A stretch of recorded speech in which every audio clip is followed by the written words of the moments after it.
अनीता, तनिक मेरे पास आकर तो बैठो। यह क्या, हर समय किचन में घुसी रहती हो? मुझे बिल्कुल समय नहीं देती हो। शंकर ने अपना चूड़ा खनकाती रसोई में खाना पकाती अपनी नवविवाहिता पत्नी को उल्लाहना दिया। अजी मेजर साहब, मैं तो आपके दिल में उतरने की तैयारी कर रही हूँ। सुना है ना आपने, पति के दिल की राह पेट से होकर जाती है। इतने वक्त आप मुझसे जुदा न जाने कितनी लड़कियों के साथ गुजारते हैं। कभी किसी फौजिन ने आपके दिल पर कब्जा कर लिया तो मेरी कहानी तो शुरू होने से पहले ही खत्म हो जाएगी। अजी मैडम, आपकी कहानी तो हमारे कलेजे पर छप चुकी है। आप तो हमारे दिल की टेरिटरी की पिरामिड बंसीदा बन गई हैं। अब किसी की हिम्मत नहीं कि आपको वहां से शिफ्ट कर दे। सच कह रहे हैं जनाब, या यूं ही मेरी मुंह देखी मुझे खुश करने को कह रहे हैं? चाहो तो स्टैम्प पेपर पर लिखवा लो, हम तो आपके दीवाने हो गए हैं। अब आपसे पल भर की भी दूरी बर्दाश्त नहीं हमें। नवविवाहिता जोड़े की हंसी चुहल जारी थी कि तभी फोन खनखनाया। आर्मी हेडक्वार्टर से फोन था। मेजर शंकर, बॉर्डर पर उपद्रव की वजह से आपकी वार्षिक छुट्टियां रद्द की जा रही है। आपको कल शाम तक रिपोर्ट करना है। अचानक आई इस खबर से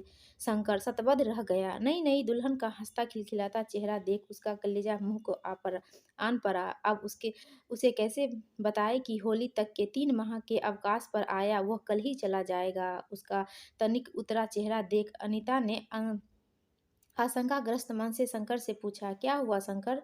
कुछ अपसेट दिख रहे हो? छुट्टियां कैंसिल हो गई मेरी, मुझे कल ही वापस जाना है। क्या कल ही जाना है? यह क्या कह रहे हो शंकर? अभी तो हमें हनीमून पर जाना है, साथ साथ समय बिताना है। कितनी प्लानिंग कर रखी है हमने छुट्टियों की। कहते कहते उसकी बड़ी बड़ी भूरी रस भीनी आंखों में आंसुओं का दरिया उमड़ आया। रुंधा गला रुंध गया और वह अपने मेहंदी लगे हाथों से अपना चेहरा ढक सुबकने लगी। जान, याद है या भूल गई कि शादी से पहले मैंने तुमसे क्या कहा था? तुम एक फौजी से बंध रही हो तुम मेरी प्राथमिकता में हमेशा दूसरे नंबर पर रहोगी। पहले नंबर पर मरते दम तक देश के प्रति मेरा फर्ज रहेगा।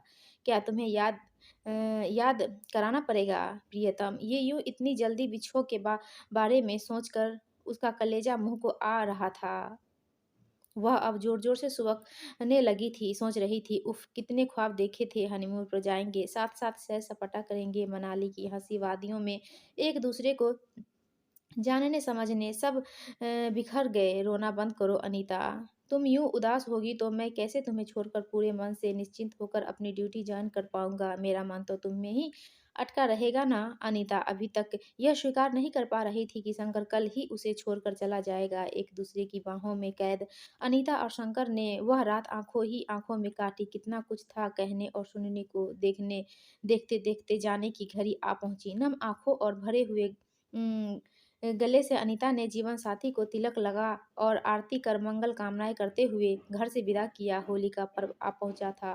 शंकर ने अनीता से वादा किया था वह होली पर अवकाश लेकर उसके पास जरूर आएगा, लेकिन यदि इंसानी हसरतें यूं आसानी से पूरी हो जाती तो नियति शब्द इंसान के शब्दकोश में न होता। होली के दिन घर भर में उत्साह का माहौल था। दोपहर का 2 बजने आया था। सब लोग बड़ी अधीरता से शंकर की राह देख रहे थे। तभी वज्रपात हुआ। अनीता को फोन आया और खबर मिली कि उपद्रवियों द्वारा फेंके गए ग्रेनेड की चपेट में आकर मेजर शंकर शहीद हो गए। यह मनहूस खबर सुनकर अनीता सदमे से अचेत हो गई। माता पिता और छोटी बहन भी होश खो बैठे। वक्त का मरहम हर घाव को भर देता है। मेजर शंकर को गए काफी समय बीत चुका था। अनीता के आंसू सूख गए थे, लेकिन अंतस में दर्द का समंदर ठाठे मारता। वह मानो जिंदा लाश बनकर रह गई थी। धीरे धीरे अवसाद के साए उसे निगलते जा रहे थे। वह दिन भर एक जगह बैठे बैठे शंकर की खाकी वर्दी को ताकती रहती। घर भर उसकी यह हालत देख चिंतित था।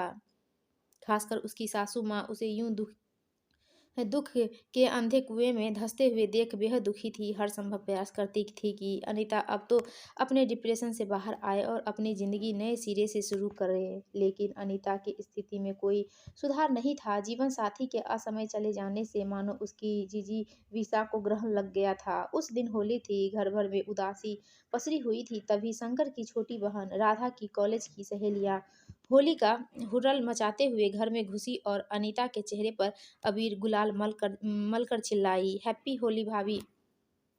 यूं अप्रत्याशित रूप से राधा की सखियों द्वारा रंग लगाए जाने पर अनीता सतबद्ध थी, सोच रही थी पुराने ख्यालों वाली उसकी सासू माँ और खासकर दादी सासू यूं उसे होली के रंगों में रंगा देख क्या कहेगी। वह राधा पर बिगड़ते हुए बोली, "ए, राधा, यह क्या किया तुमने? मुझ पर रंग अम्मा बहुत बिगड़ेगी। मैं बिल्कुल नहीं बिगड़ूंगी। आज शंकर को गए पूरे 3 साल हो गए। उसके जाने का दुख तो हम सबको है, लेकिन जाने वाला के पीछे जाया तो नहीं जाता ना। तुम क्या सोचती हो तुम्हें हर वक्त रोते देख उसकी आत्मा को शांति मिलेगी? कतई नहीं, बल्कि तुम्हें दुखी देखकर उसकी आत्मा को भी बेहद कष्ट पहुंचेगा। कहते हुए दादी सास ने भी उसके चेहरे पर रंग लगा दिया। वह भौचक्की उन्हें देखती रह गई। तभी उसकी सासू माँ ने उसे कुछ किताबें थमाते हुए कहा, वायदा करो, अ, अब तुम कभी शंकर को याद करके आंसू नहीं बहाओगी। मुझे आज भी अच्छी तरह से याद है, तुमने एक बार हंसी हंसी में शंकर की खाकी वर्दी पहनकर उससे कहा था ना, काश अगर मेरे माँ बाबूजी ने मेरी शादी इतनी जल्दी नहीं की होती तो मैं भी जरूर पढ़ ज़रूर एक फ़ौजी बनती। लो चलो, एसएसबी की परीक्षा का ऑनलाइन फ़ॉर्म आज ही भरो और पढ़ाई में जुट जाओ। मेरा यकीन करो शंकर जहाँ भी होगा तुम्हें फ़ौजी वर्दी में देखकर बहुत खुश होगा। दोस्तों, आपको यह कहानी अच्छी लगी तो प्लीज़ वीडियो को लाइक कीजिए और हमारे चैनल को सब्सक्राइब